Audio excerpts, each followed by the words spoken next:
The vast, cracked expanse of the salt flats stretched to an impossibly distant horizon, shimmering under the relentless glare of a sun that seemed to mock all life.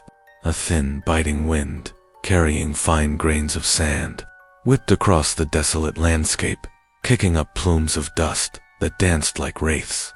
In the heart of this indifferent wilderness, two figures stood, separated by the swirling veil of the desert. She was Lena, a woman who looked as though she had been carved from the very dust and despair of the wasteland. Her dress, once a light flowing garment, was now a tattered collection of rags, ripped and shredded by unseen claws, clinging precariously to her gaunt frame. One arm was flung out, clutching a fragment of the fabric as the wind tried to tear it from her. Her hair, a tangled mass, the color of dry straw, flew wildly around her face, obscuring eyes that held a mixture of exhaustion, defiance, and a profound bone-deep weariness. She stood barefoot, her feet scarred by the unforgiving terrain, her entire being a testament to survival against impossible odds. He was Silas, a man who seemed as rooted to the harsh earth as the weathered mesquite. His tall frame was clad in dusty, utilitarian clothes, a dark shirt, worn denim, and a broad-brimmed hat that shaded his face from the sun. A heavy revolver rested in a holster on his hip. He stood a distance from her, his hand raised to shield his eyes, his gaze fixed on her through the swirling dust. His posture was one of cautious observation, a blend of concern and the hardened resignation of someone who had seen too much of the desert's cruelty. Silas had been following the rumors for weeks, whispers of a lone woman, a survivor from a massacre on the overland trail, a ghost haunting the eastern edge of the Badlands. Most scoffed, calling her a desert mirage, a fever dream. But Silas, a man who trusted tracks more than talk, had found her sign. Faint, almost invisible, but there. He had followed the broken sprigs of sagebrush, the scuffed rocks, the almost imperceptible depressions in the sand. He had ridden for days, his only companions the wind and the vast, empty sky, driven by a nameless compulsion. And now, here she was, not a mirage, but flesh and bone, trembling under the onslaught of the wind and the weight of untold suffering. He slowly lowered his hand, letting his arm fall to his side. The wind carried her scent to him, dust, sweat, and something else, a faint, metallic temps of dried blood. He didn't know how long she'd been out here, but it was too long for any ordinary soul to survive.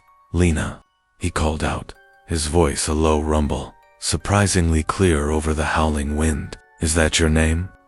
She flinched at the sound, her head snapping towards him, her eyes, now visible through the curtain of her hair, wide and wary.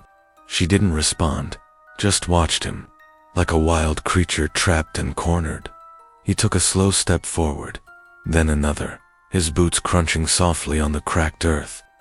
The dust swirled around his ankles, then his knees, momentarily obscuring her from his sight.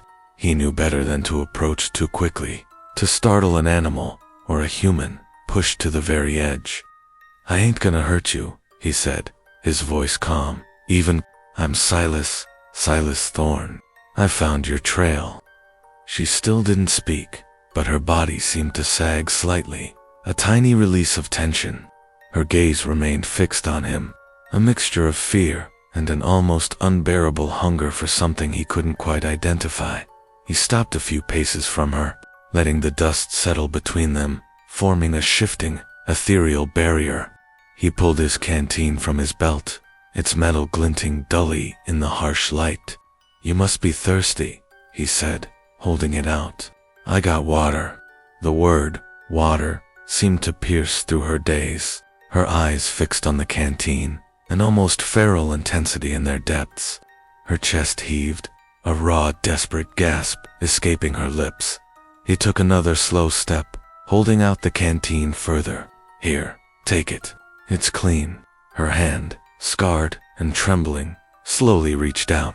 Her fingers, thin and dirty, brushed against the cool metal of the canteen, a stark contrast to the burning heat that had consumed her for days. She snatched it from his grasp, pulling it to her lips, gulping down the water with a frantic, desperate urgency. Silas watched, his face grim. He knew the thirst. He knew the way it clawed at a person's insides, blurring the lines between sanity and madness. He knew the desert. It was a beautiful, terrible mistress, and it demanded its price. She drank until the canteen was half empty, then lowered it, her body trembling with the effort. Her chest heaved, and she looked at him, truly looked at him, her eyes now holding a spark of something beyond just survival. Recognition. They came, she rasped, her voice a dry, rasping whisper, like sand sifting through rock. The raiders. They burned everything, killed everyone. Silas nodded slowly. He'd seen the aftermath of such attacks too many times. I know. I found the wagon. Your family. Her eyes welled up, but no tears fell, as if her body had no more moisture to spare. My PA, my ma, my little brother, John, they cut them down, left me for dead, shot in the shoulder. She gestured vaguely to her tattered dress, where a dark, dried patch of blood clung to the fabric. You're a strong woman, Lena, he said, his voice quiet, to make it this far. A bitter, humorless laugh escaped her.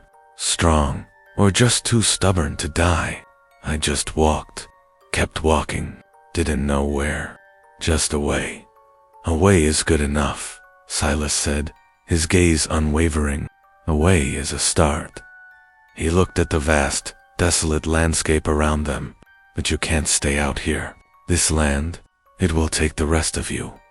What else is there? She asked, her voice hollow. I have nothing. No one. My home, gone. My family, gone. Why keep walking? Because you're alive, Silas said, his voice firm, resolute. And that's worth fighting for. That's worth living for. Your family would want you to live. She was silent, the wind whipping her tattered dress around her, a frail flag of defiance. She looked at him, truly seeing him for the first time, the quiet strength in his gaze, the lines of hardship around his eyes that spoke of his own battles. He wasn't just a rescuer. He was a fellow survivor, a man who understood the language of the wasteland. Where would I go? She asked, her voice softer now, less brittle. There's a small settlement, a few days' ride east, he said, gesturing in the direction from which he'd come. Fort Stockton. There's a doctor there, and people. They can help you. She looked out across the cracked earth, then back at him. A few days. I can barely stand. My feet are... I don't think I can walk. She shifted, and a grimace of pain crossed her face. You won't have to, Silas said. My horse is tied a ways back. I'll take you. Lena recoiled slightly, a fresh wave of wariness in her eyes. No, I don't want to be a burden. I've caused enough trouble. You ain't caused trouble, Lena, he said, his voice firm, unwavering. You survived, and I ain't leaving you out here. That ain't how I operate. He held her gaze, his eyes conveying a quiet authority that brooked no argument. Now, can you manage to make it to my horse? She nodded slowly, a deep breath shuddering through her. I can try. He walked towards her, carefully, and she watched him, her eyes still wary, but no longer quite so terrified. He offered her his hand. Her fingers, rough and calloused, grasped his, and the touch was a jolt, a connection after an eternity of solitude. He helped her take the first difficult steps across the cracked earth, guiding her with a gentle but firm hand. The walk to his horse, a sturdy Mustang named Shadow, seemed to take an eternity. Each step was agony for Lena, but she gritted her teeth, drawing on a hidden reservoir of strength. Silas moved beside her, a steady presence, his gaze constantly sweeping the horizon. By the time they reached Shadow, the sun had finally dipped below the horizon, bathing the sky in a breathtaking display of twilight colors. The air grew colder, and the wind, though still present, seemed to soften its bite. Silas carefully helped Lena onto Shadow, then mounted behind her, his arms going around her to hold the reins. Her small body, fragile against his chest, felt impossibly light. "Hold on," he instructed, urging Shadow forward. "We'll ride through the night. Rest at dawn." The ride was long, silent, broken only by the rhythmic thud of Shadow's hooves and the sigh of the wind. Lena, huddled against him, felt the warmth radiating from his body, a small shield against the cold desert night. She closed her eyes, letting the rhythmic sway of the horse, the steady presence of the man behind her, lull her into a strange, dreamlike state. They found a sheltered alcove in a rocky outcrop just before dawn. Silas dismounted, carefully helping Lena down. She sagged against him, utterly spent. He quickly built a small, smokeless fire, the flickering flames chasing away the gloom and the chill. He offered her more water, then some dried jerky and hardtack from his saddlebags. This time, she ate with a touch more appetite, the food slowly rekindling a flicker of strength within her. "Thank you," she whispered, looking at him across the small, crackling fire. "For everything. You truly are a miracle, Silas Thorne." He grunted, a non-committal sound, his gaze fixed on the flames. "Just doing what needs to be done. No use leaving a soul to the elements. No use leaving a soul to the elements."